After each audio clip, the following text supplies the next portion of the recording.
Kan kieu ye, lamun urang ngadahar dahar nu haram, otomatis kan salat urang teh moal ditarima eta teh.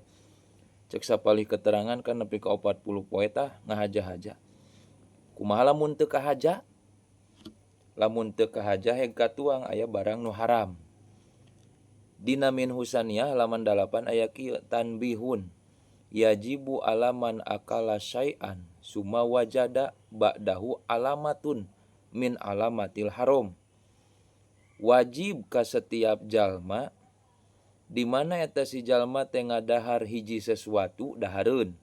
Summa wajada tuluy manggih dina saenggeus daharna teh aya ciri min alamatil haram bahwa dahareun eta teh haram. Kumaha tingkah urang? Aya huda pil qoi, wajib eta jalma teh kudu ngutahkeun eta dahareun. Bakat ku ulah-ulahna urang teh barang dahar nu haram. Bakat ku ulah-ulahna ya.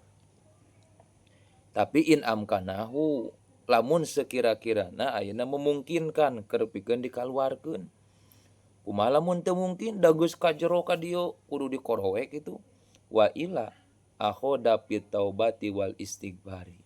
Lamun teu bisa diutahkeun buru-buru urang tobat ka Allah jeung menta panghampura ka Allah. Eta kudu aya bentuk rasa hanyaka urang barang dahar eta. Ulah kagok keuna-keuna lah ngeunah kagok tulikeun be engke istighfar ulah kitu. Takadenya mudah-mudahan urang sadayana ditebihkeun tina tuangeun anu haram supaya ibadah urang tetep bisa istiqomah ka Allah kalayan ngalap ridona Allah.